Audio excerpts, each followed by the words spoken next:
सभी दोस्तों को नमस्कार। कैसे हो आप सब? उम्मीद है सब अच्छे होंगे। आज का सेशन में हम फिर करेंगे भारतीय संविधान से संबंधित महत्वपूर्ण प्रश्नों का एमसीक्यू टेस्ट। तो हम कर रहे थे भारतीय संविधान की पृष्ठभूमि। जिन्होंने पिछला सेशन को भी नहीं देखा तो जरूर देखिएगा। तो ये आज का सेशन आपके लिए वेरी वेरी इंपॉर्टेंट है। ज़्यादा से ज़्यादा सेशन शेयर कीजिएगा और जिन्होंने अभी तक चैनल को सब्सक्राइब नहीं किया तो चैनल को भी सब्सक्राइब करें। तो बिना देरी किए हम आज का सेशन नंबर 10 शुरू करते हैं। आज की सेशन का क्वेश्चन है 1919 के अधिनियम में द्वैध शासन धारणा को जिस व्यक्ति ने परिचित करवाया वो कौन थे। क्वेश्चन पूछा 1919 के अधिनियम में द्वैध शासन धारणा किस व्यक्ति ने परिचित करवाई थी। कौन व्यक्ति द्वैध शासन धारणा को लेकर आया था? चैम्सफोर्ड, तेज बहादुर, मिंटो मार्टेगू। आपकी स्क्रीन पर आंसर नजर आ रहा है। तो कौन थे वो? 1919 के अधिनियम में द्वैध शासन धारणा को परिचित कराने वाले व्यक्ति चैम्सफोर्ड। ये इसका सही जवाब हो जाएगा। मोस्ट इंपोर्टेंट क्वेश्चन है भाई, अच्छी तरीके से याद कीजिएगा। ये क्वेश्चन आपसे एग्जाम में पूछ सकते हैं। नेक्स्ट क्वेश्चन आता है आपकी स्क्रीन पर। मार्ले मिंटो सुधार बिल किस वर्ष में पारित किया गया था? तो मार्ले मिंटो सुधार बिल किस वर्ष में पारित किया गया? चार ऑप्शन आपके सामने है। इसका आंसर हम चेक नहीं करेंगे क्योंकि काफी बार एग्जाम में रिपीटेड क्वेश्चन है। मार्ले मिंटो सुधार बिल किस वर्ष में पारित किया गया? तो इसका आंसर आप कमेंट बॉक्स में बताइएगा। तो नेक्स्ट पढ़ते हैं। क्वेश्चन आपकी स्क्रीन पर आता है। उन निम्नलिखित में से किस अधिनियम में केंद्र ने द्वैध शासन प्रणाली को स्थापित किया? तो निम्नलिखित में से कौन सा अधिनियम आएगा जिसमें केंद्र ने द्वैध शासन प्रणाली को अपनाया था? भारत प्रसिद्ध अधिनियम 1909, भारत प्रसिद्ध अधिनियम 1919, भारत शासन अधिनियम 1991 या भारत शासन अधिनियम 1935। तो कौन सा अधिनियम था वो बता दो भाई। मोस्ट इंपोर्टेंट क्वेश्चन है। कौन सा अधिनियम है चारों में से जिसमें केंद्र सरकार ने द्वैध शासन प्रणाली को स्थापित किया, अपनाया? तो कौन सा अधिनियम आएगा इसमें? इसका राइट आंसर आएगा भारत शासन अधिनियम 1935। डी इसका सही जवाब हो जाएगा। नेक्स्ट पढ़ते हैं। नेक्स्ट क्वेश्चन आता है आपकी स्क्रीन पर। भारत में सचिव का पद किसके द्वारा निर्मित किया गया था? तो भारत में सचिव का पद किसके द्वारा निर्मित किया गया था? मार्टेगू चैम्सफोर्ड सुधार के द्वारा, भारतीय प्रसिद्ध अधिनियम 1861 के द्वारा, भारत सरकार अधिनियम 1858 के द्वारा, मार्ले मिंटो सुधार 1919 के द्वारा। तो भारत में सचिव का पद किसके द्वारा निर्मित किया गया है? किसके द्वारा किया गया था बताओ। कौन सा अधिनियम है ये? मोस्ट इंपोर्टेंट क्वेश्चन है। आपसे एग्जाम में पूछ सकते हैं ये क्वेश्चन। भारत में सचिव का पद किसके द्वारा निर्मित किया गया? कौन से अधिनियम के द्वारा निर्मित किया गया? कौन से अधिनियम के द्वारा स्थापित किया गया था भारत में सचिव का पद?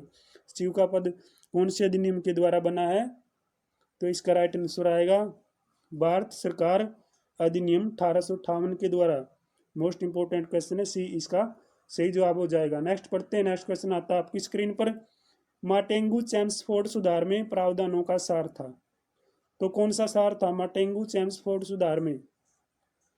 हिंदू मुस्लिम हेतु अलग अलग निर्वाचन व्यवस्था, राज्यों की स्वायत्तता, प्रांतों में दोहरा शासन, राज्यपालों को वीटो शक्ति। तो कौन सा आएगा? मार्टेगू चैम्सफोर्ड सुधार में कौन सा प्रावधानों का सार था? मोस्ट इंपोर्टेंट क्वेश्चन ये भी। सभी क्वेश्चन वेरी वेरी इंपॉर्टेंट हैं। तो ये सेशन आपने अंत तक देखना। ज़्यादा से ज़्यादा सेशन को शेयर कीजिएगा। क्या राइट आंसर आएगा इसका? इसका राइट आंसर बताओ जल्दी से। इसका राइट आंसर हम चेक करते हैं। प्रांतों में दोहरा शासन क्या है? मार्टेगू चैम्सफोर्ड सुधारों में प्रावधानों का एक सार रहा है, यानी सी इसका सही जवाब हो जाएगा इस क्वेश्चन का। नेक्स्ट पढ़ते हैं। नेक्स्ट क्वेश्चन आता है आपकी स्क्रीन पर। भारतीयों को वर्ष 1947 में सार्वभौम सत्ता सौंपने की योजना निम्न में से किस नाम से जानी गई? भारतीयों को 1947 में जब सार्वभौम सत्ता सौंपी गई तो कौन सी योजना के नाम से वो जानी गई थी?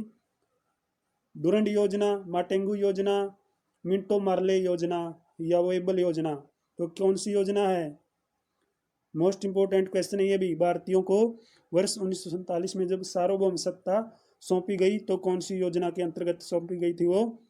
Most important question. डुरंड योजना या मार्टेगू योजना, मिंटो मार्ले योजना या वेबल योजना। बता दो भाई। मोस्ट इंपोर्टेंट क्वेश्चन ये भी।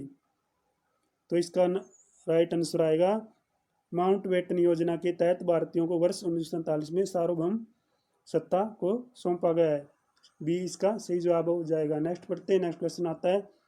BR अम्बेडकर और महात्मा गांधी के मध्य 1932 में हस्ताक्षरित पुनः समझौते में प्रावधान था। देखो क्वेश्चन क्या बन गया, बी आर अम्बेडकर और महात्मा गांधी के बीच पुनः समझौता कब हुआ, 1932 में। ये 1932 के मध्य जो समझौता हुआ उस पर हस्ताक्षर हुए। तो उसके हस्ताक्षर जो समझौता हुआ है उसमें क्या प्रावधान था, कौन सा प्रावधान था, भारत के लिए डोमिनियन स्थिति बनाए रखना, या फिर मुसलमानों के लिए पृथक निर्वाचन क्षेत्र, या हरिजनों के लिए पृथक निर्वाचन क्षेत्र, या हरिजनों के लिए आरक्षण सहित संयुक्त निर्वाचन क्षेत्र। तो बी आर अम्बेडकर और महात्मा गांधी के बीच जो समझौता हुआ उसमें क्या हस्ताक्षरित हुए थे, क्या साइन हुए थे, भारत के लिए डोमिनियन स्थिति बनाए जाने का प्रावधान था, या मुसलमानों के लिए पृथक निर्वाचन क्षेत्र था, या हरिजनों के लिए पृथक निर्वाचन क्षेत्र था, या हरिजनों के लिए आरक्षण सहित संयुक्त निर्वाचन क्षेत्र था। बता दो जल्दी से, ये भी मोस्ट इंपोर्टेंट क्वेश्चन है। 2-3 क्वेश्चन बन चुके हैं यहाँ से।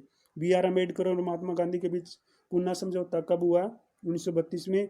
क्या हस्ताक्षरित था वो, क्या प्रावधान था उसमें, क्या प्रावधान है इसके अंदर था प्रावधान, हरिजनों के लिए आरक्षण सहित संयुक्त निर्वाचन क्षेत्र, यानी इसका सी सही जवाब हो जाएगा इस क्वेश्चन का।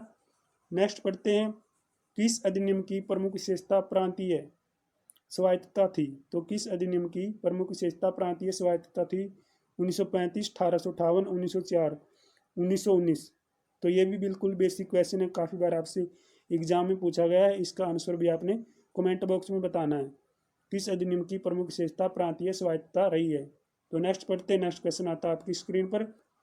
रेगुलेटिंग एक्ट पारित किया गया। तो रेगुलेटिंग एक्ट कब पारित हुआ है, 4 ऑप्शन आपके सामने है। ये भी बेसिक क्वेश्चन है, क्योंकि भारतीय संविधान की पृष्ठभूमि से जुड़े हुए क्वेश्चन कर रहे हैं तो हम आप ये क्वेश्चन काफ़ी बार पढ़ चुके होंगे। जो फर्स्ट टाइम देख रहे हैं वो आज के सेशन के माध्यम से कुछ न्यू सीखने को उनको मिलेगा, तो सेशन आप अंत तक जरूर देखिएगा।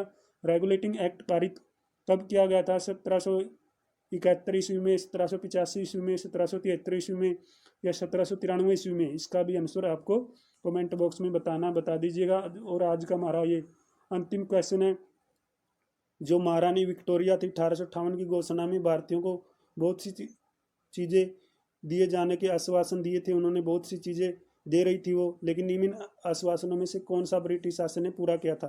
तो महारानी विक्टोरिया ने 1858 में घोषणा की कि भारतीयों को बहुत सी चीज़ें देंगे, बहुत सी चीज़ें हम भारतीय को बांटेंगे, लेकिन उन चीज़ों में कौन सा आश्वासन उन्होंने पूरा किया था, भारतीयों के सामाजिक एवं धार्मिक विश्वासों में कोई हस्तक्षेप नहीं होगा, या देशी रजवाड़ों की यथास्थिति बनाए रखी जाएगी, या भारतीय या यूरोपियन सभी प्रजा को समान व्यवहार मिलेगा, या रियासतों को अड़पने की नीति समाप्त कर दी जाएगी। तो जो महारानी विक्टोरिया थी उसने 1858 की जो घोषणा की उसके अंदर भारतीयों को बहुत सी चीज़ें दिए जाने का आश्वासन दिया, लेकिन उन आश्वासनों में से कौन सा आश्वासन ब्रिटिश शासन ने पूरा किया।